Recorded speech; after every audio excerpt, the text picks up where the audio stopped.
میں نے مولوی صاحب سے کہا مولانا میرا ایک سوال ہے، ایک پاکستانی نوجوان میری عمر کا جس نام شہرت کا تصور بھی نہیں کر سکتا، وہ سب کا سب میرے پاس موجود ہے، لیکن میں اندر سے خالی ہوں۔ لوگ اس بات کو نہیں جانتے، لوگ سمجھتے ہیں کہ میں بہت خوش ہوں، لیکن میں اندر سے بہت پریشان ہوں، بہت اضطراب ہے اور اس کی وجہ مجھے سمجھ نہیں آتی۔ فرمانے لگے تیرا مسئلہ یہ ہے کہ تجھے چوٹ لگی ہے سیدھے گھٹنے پر اور تو مرہم لگا رہا ہے الٹے گھٹنے پر۔ میں نے کہا جی وہ کیسے؟ فرمانے لگے دیکھو اللہ نے انسان کو دو چیزوں سے بنایا ہے، ایک مٹی سے بنایا ہے، ایک جسم سے بنایا ہے جو کہ مٹی کا بنا ہوا ہے، اور ایک روح ہے جو اللہ کا امر ہے۔ ٹھیک؟ تو جسم کیونکہ مٹی کا ہے اس لیے اللہ نے اس کی ہر ضرورت کو مٹی میں رکھا ہے۔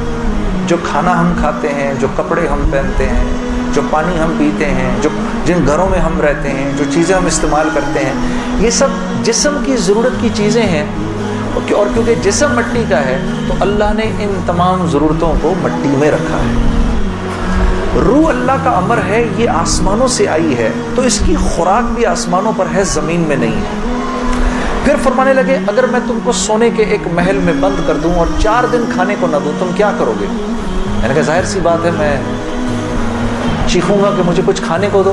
کہا بس یہی حال تیری روح کا ہے کہ تیرا جسم اچھے اچھے کپڑے پہنتا ہے، بڑی بڑی گاڑیاں چلاتا ہے، اچھے اچھے محلوں میں رہتا ہے، اور تو اپنے آپ کو سیٹسفائی کرنا چاہتا ہے، لیکن اندر تیری روح جو ہے وہ بھوکی ہو کے جب چیختی ہے تو تیرے سر میں درد ہوتا ہے، تو اس روح کی بھوک کا بھی تو علاج کر۔ تو میں نے کہا اس کی خوراک کہاں ہے؟ کہا کہ یہ آسمانوں سے آئی ہے تو اس کی خوراک بھی آسمانوں پر ہے، زمین میں نہیں ہے۔ اور دل کے سکون، چین اور اطمینان کا تعلق اس مٹی کے بنے ہوئے جسم سے نہیں ہے بلکہ اس آسمان سے آئی ہوئی روح سے ہے۔ تو میں نے کہا اس کی غذا کیا ہے؟ فرمانے لگے اس کی غذا اللہ کا کلام ہے، اللہ کے حکم ہے، اس کی غذا نبی کی زندگی ہے، نبی کے طریقے ہیں، نبی کی سنت ہے۔ وہ جب تک اس کو ملیں گے نہیں یہ بھوکی رہے گی، اور جب یہ بھوک کر چیخے گی تو پھر تم تو مسلمان ہو، تمہیں تو پتہ ہے، غیروں کو تو پتہ نہیں، وہ دماغ کی اس چیخ کو سلانے کے لیے کبھی شراب پیتے ہیں، کبھی نشے کرتے ہیں، لیکن یہ تو جب تک روح بھوکی ہے اس وقت تک اندر سے تم مضطرب رہو گے، سکون چین نہیں ملے گا۔ اور پھر قرآن کی وہ آیت پڑھی مجھے آج بھی یاد ہے، الا بذکر اللہ تطمئن القلوب، کہ اللہ پاک چیلنج دے رہے ہیں سب کو کہ اگر دل کا سکون، چین اور اطمینان چاہیے میرے بندو، مالداروں، حکومت والوں، دولت والوں، شہرت والوں، اگر تمہیں دل کا سکون، چین، اطمینان چاہیے تو تمہیں مجھ سے تعلق بنانا پڑے گا، مجھ سے یاری لگانی پڑے گی۔ مولانا کی یہ بات سن کر میں تو پہلے ہی پریشان تھا، 3 دن سے بیان سن رہا تھا، میں تو دھاڑے مار کے رونا شروع ہو گیا، روتا رہا بڑے دیر تک۔ پھر جب مجھے تھوڑا سا چین آیا تو میں نے کہا مولوی صاحب اس کا مطلب کیا ہے، میری پوری زندگی برباد ہو گئی؟ تو فرمایا نہیں، بالکل بھی نہیں، کہ یہ معاملہ تم دنیا والوں سے تھوڑی کر رہے ہو، یہ معاملہ تم تو اللہ سے کر رہے ہو۔ اور اللہ کے ہاں معاملہ کیا ہے؟ اللہ کے ہاں معاملہ کیا ہے کہ ابھی انسان اللہ رب العزت سے معافی مانگنے کا ارادہ ہی کر رہا ہوتا ہے، دل میں ابھی خیال ہی آ رہا ہوتا ہے کہ اللہ رب العزت اگلے پچھلے معاف کر دیتے سب۔ پھر مجھے فرمایا، یہ مجھے پھر بات سنائی، حدیث قدسی سنائی کہ میرے بندے تو یہ زمین و آسمان سارے کے سارے اگر اپنے گناہوں سے بھر دے، جو کہ تو بھر نہیں سکتا، اگر تمام جن و انس بھی مل جائے تو بھر نہیں سکتا، لیکن اگر تو نے ایسا کر بھی دیا، ایک مرتبہ اگر تو نے کہا اے اللہ مجھے معاف کر دے، تو نہ صرف یہ کہ ہم تمہیں معاف کر دیں گے بلکہ تم ایسے ہو جاؤ گے جیسے تم نے ان گناہوں کو کیا ہی نہیں۔ میں تو بے یقینی کی حالت میں مولانا کو دیکھنے لگا، میں نے کہا مولوی صاحب واقعی کہا ہاں. پھر پوچھنے لگے کیا ارادہ ہے؟ اب میرا ارادہ میوزک چھوڑنے کا تو نہیں تھا کہ میں نے کہا ادھر آؤ، وہ کیا نمازیں بخشوانے آئے، کیا روزے گلے پڑ گئے؟ جی میرا تو کوئی پروگرام نہیں تھا میوزک چھوڑنے کا، لیکن گناہ بھی بخشوانے تھے. تو پھر مجھے کہنے لگے توبہ کرو گے؟ میں نے کہا مولوی صاحب کس چیز سے؟ کہا اپنی اس پچھلی زندگی سے. میں سوچ میں پڑ گیا. اچھا میں نے کہا جی میں توبہ کرتا ہوں. میں نے توبہ کی، یا اللہ میوزک چھوڑنے کا تو میرا کوئی موڈ نہیں، یہ مولوی بھی اللہ جانے کیا کہہ رہے ہیں، لیکن اگر تجھے اس سے کوئی میرے لیے بہتر زندگی نظر آتی ہے تو تو مجھے اس زندگی پہ لگا دے کہ واقعی میں چاہتا ہوں کہ تجھے راضی کر سکوں، تجھے خوش کر سکوں. اے اللہ پچھلی پوری زندگی پر توبہ کرتا ہوں، اگلی زندگی تیرے حکموں پر چلنے کی کوشش کروں گا. اگر تو واقعی ایسا ہے جیسا یہ مولوی صاحب فرما رہے ہیں تو مجھے معاف کر دو. میں نے کہا توبہ کر. مولوی صاحب نے کہا اب کیسا محسوس کر رہے ہو؟ میں نے کہا جی بہت ہلکا. پھر میں نے کہا لیکن مولوی صاحب بات تو یہ ہے کہ اگر میرے پچھلے سارے معاف ہو گئے اور اس پر اللہ نے اگر جنت دی تو میری تو بہت ہی بڑی جنت ہوگی، آپ سے بھی بڑی.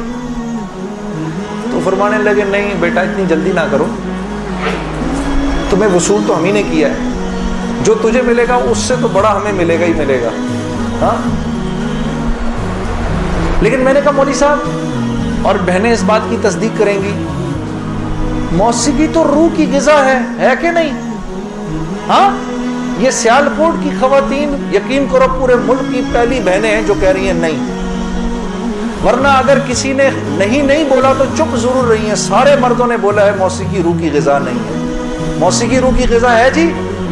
یہ دیکھو اب آواز آئی ہے، اب ایسا لگ رہا ہے کوئی بیٹھ کے سن رہا ہے. موسیقی روح کی غذا ہے جی. شاباش، اللہ آپ لوگوں کو اس پر چلا دے. اللہ رب العزت آپ کے موبائلوں میں جتنے بھی گانے ہیں سب اڑا دے اسی وقت. گھروں میں جتنی کیسٹیں ہیں سب ٹوٹ جائیں، اللہ کرے ساری سیڈیاں ٹوٹ جائیں. اللہ پاک ایسے کرے گانے کی آواز ہی نہ سننے کو ملے آج کے بعد آپ میں سے کسی کو. یہ سوچ لو آمین قبول ہو جائے گا. اب سوچ کے بولنا آمین. تو مولوی صاحب نے مجھے کہا کہ نہیں، موسیقی روح کی غذا نہیں ہے، موسیقی نفس کی غذا ہے. موسیقی کس کی غذا ہے؟ نفس کی. یہ واقعی نفس کی غذا ہے، اور یہ ایسا زہر ہے، ایسا زہر ہے، یہ جب اندر جاتا ہے تو پتہ ہی نہیں چلتا کہ نقصان کتنا کر گیا ہے. ٹرائی نہ کرنا، لیکن آپ کہیں جا کر اللہ کی بات سنیں، اس کے بعد جا کر 5 منٹ کا گانا سنیں، ساری صفائی ہو جائے گی، سب اندر ساری صفائی ہو جائے گی. میں یہ نہیں کہ بعد میں مجھ سے لوگ پوچھتے ہیں حلال ہے حرام ہے، اس کے لیے تو یہ مولوی بیٹھے ہوئے ہیں نا، ان سے پوچھو. میں آپ کو وہ بتا رہا ہوں جو ہوتا ہے، میں آپ کو وہ بتا رہا ہوں جو ہوتا ہے کہ یہ انسان کو بے باک کر دیتی ہے. مجھ سے کسی نے پوچھا بھائی اپنے ملک کے لیے گانا، میں کبھی اپنے ملک کے لیے گانا وہ ایک اور چیز ہے. میں ان گانوں کی بات کر رہا ہوں جن کو عام طور پہ لوگ سن رہے ہوتے ہیں بازاروں میں. ہاں اور پھر کہتے ہیں اس کے سننے میں کیا ہے. ارے یار میں کیا بتاؤں آپ کو کیا ہے. خدا کی قسم اگر وہ زندگی اس زندگی سے بہتر ہوتی مجھے کیا تکلیف تھی. مجھے ایک ساتھی کہنے لگا اب تو آپ کے لیے اس زندگی کی طرف جانا بڑا مشکل ہے. میں نے کہا کوئی مشکل نہیں، گلا تو وہیں کا وہیں ہے، گا سکتے ہیں، لیکن اب اس زندگی کی طرف جانے سے بہتر لگتا ہے کہ میں آگ میں چھلانگ مار دوں. کہ وہ اس قدر خطرناک زندگی، وہ اتنی ایک یقین کرو پوری، صرف گانا نہیں ہوتا، وہ ایک پوری زندگی ہے. وہ ایک پوری زندگی کا نام، جیسے یہ ایک پوری زندگی کا نام ہے نا، صرف دعوت کے 2 بول نہیں ہیں. ہاں میرے دوست مجھ سے لڑتے تھے، یار تو ادھر گانا گا ادھر جا کے اذان دے دے. ارے میں نے کہا نہیں ہوتا، ایسے نہیں ہوتا بھائی. گانا گانے والے کو تو اذان کی آواز سے نعوذ باللہ نعوذ باللہ نعوذ باللہ کرائیت آتی ہے. کراہیت آتی ہے. مجھے یاد ہے ہم کانسرٹ کر رہے ہوتے تھے اور مغرب کی اذان اگر ہوتی تھی، یقین کرو کیونکہ وہ تو دعوت کے بول ہے نا، ادھر تو ایک غلط کام ہو رہا ہے نا، وہ تو دعوت کے بول ہیں. وہ دعوت کے بول جب ہمیں سنائی دیتے تھے تو وہ ہمارے سینے کو پھاڑ کے نکل جاتے تھے. ایسے تھوڑی ہوتا ہے، یہ کوئی کھیل مذاق ہے کیا؟